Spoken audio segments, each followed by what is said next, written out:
Hey everyone, welcome back. Today we're talking about a device you use every day, the iPhone. You might think you know everything about it, but there are secrets hidden behind that glass and metal. Today I'm revealing 5 surprising facts that will change how you see your iPhone. Ready? Let's get started. Alright, for our first fact, let's talk about the name itself, iPhone. It seems so natural, so obvious now it's hard to imagine it being called anything else. But back in the mid-2000s, when Steve Jobs and his team were deep in development, the name was up for grabs. They were throwing a lot of ideas at the wall to see what would stick. Some of them were interesting. One strong contender was telepod, as in telephone, plus the pod from iPod. It made logical sense connecting it to the iPod. But it doesn't quite have the same ring to it, does it?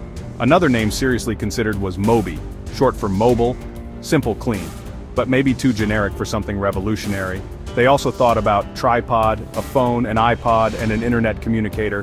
Sounds more like a camera accessory than a groundbreaking device. In the end, iPhone was the name they desperately wanted. The problem?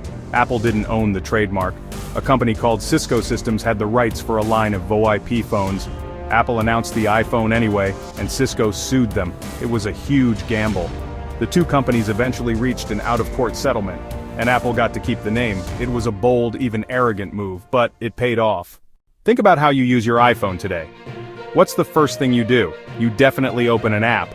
Instagram, TikTok, YouTube, your bank, or a game. Apps are the whole experience. The iPhone is a gateway to millions of apps. The strange thing is, the first iPhone came out in 2007 and didn't have an app store. There were no apps from other developers. Imagine this with me. Steve Jobs' original vision was web apps. Websites made for the Safari browser that worked like apps. You could save a shortcut to the website on your home screen. Jobs was afraid of any outside code, for security, viruses, and control. He didn't want anyone messing with his perfect device. In the first year you only had Apple's basic apps, Mail, Safari, iPod, and a few other apps, and a few web apps, and that was the whole system. It was a revolutionary system, but it was closed and limited. Users and developers were demanding more. Inside Apple, there was a big discussion. The jailbreak community proved that native apps were possible and needed. In March 2008, Apple announced the iPhone Software Development Kit, SDK, and in July 2008, the App Store launched with the iPhone 3G. Okay, the next point might make you a little uncomfortable, but it's important to understand how these devices really work. Let's talk about the motion coprocessor. This is a special part of the iPhone's main chip. It's been around for years, starting with the iPhone 5S. Its main job is to constantly and efficiently collect data from the phone's sensors, the accelerometer, the gyroscope, the compass, the barometer. It does this around the clock in the background using very little power. Now here's the slightly shocking part. This motion coprocessor keeps collecting this data even when the iPhone is off. And I'm putting off in quotes for a reason. When you press the power button and slide to power off, the iPhone isn't completely dead like a device with an empty battery. It goes into a very low power mode where some basic functions can still work. This is how features like Find My work for several hours after your phone's battery dies. So, what does it collect? It mainly collects motion and orientation data. It knows if it's been picked up, if it's in a moving car, if you're walking, if you're running, and even the number of steps you've taken. This is the data that feeds the Health app, for example, to track your daily activity without you needing to open the app or fully turn on your phone. It's a fundamental shift. Devices are always listening, always sensing, always working even when we think they're not. Every time you touch your iPhone, you're interacting with a piece of tech that has a surprising and unexpected origin story. I'm talking about the glass. Today, it's known as Gorilla Glass, made by Corning. It's become the industry standard for smartphone toughness. But it wasn't developed for phones at all. In fact, its history goes back decades, and its first intended use was something much bigger: car windshields. Back in the 1960s, Corning experimented with a chemical strengthening process for glass they called Project Muscle. The goal: to make glass that was thin, lightweight, and incredibly resistant to damage. They even tried to market it for car windshields, phone booths, and safety glasses. But due to cost and manufacturing challenges, the product, ChemCore, never really took off. So the technology was shelved, a cool scientific experiment with no real-world use, and it lay dormant for decades. Fast forward to 2006, Steve Jobs was preparing the first iPhone. The prototype in his pocket had a plastic screen and it kept getting scratched by his keys. Jobs called Wendell Weeks, Corning's CEO, and said, I need scratch-resistant, super tough glass for my phone, and I need it in 6 months. Corning sprang into action. They converted an LCD factory within months to meet Apple's timeline. It was a huge industrial gamble, but they pulled it off. The first iPhone shipped with that tough glass, rebranded Gorilla Glass.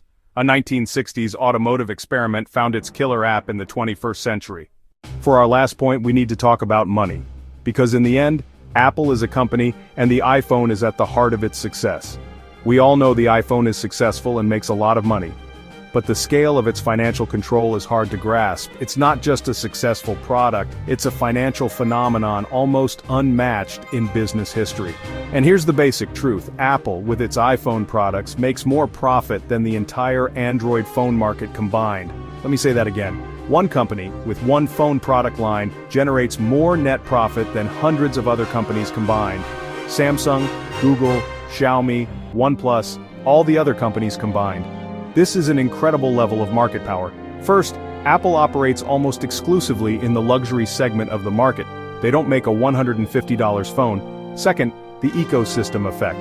Once you buy an iPhone, you'll have a stronger desire to buy AirPods, an Apple Watch, a MacBook, and you buy apps and services from the App Store, and Apple takes a percentage, and you pay for iCloud storage.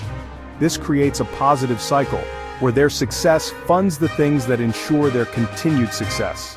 So, while we might argue which phone has a better camera or a faster processor, when you look at the smartphone market as a whole, there's Apple, and then there's every other company. And that brings us to the end. 5 facts about the iPhone that I hope gave you a new look at the device you might be watching this video on right now. From its name, which could have been Telepod, the App Store wasn't part of the original plan. The glass that was meant for cars. The iPhone's journey is a big part of the story of modern technology itself.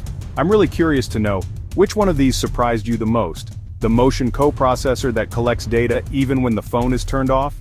Apple's huge profits compared to the entire Android market? For me, Gorilla Glass is a classic example of innovation. An old idea, waiting for the right moment and the right person to make it essential. Write your thoughts in the comments below. I'll be there to read them. If you enjoyed this video and learned something new, liking it helps the channel a lot. And if you want more of these deep dives, make sure you're subscribed. It means a lot to me. Thank you so much for being here and watching. I'm Abdul Rahman, and I'll see you in the next video.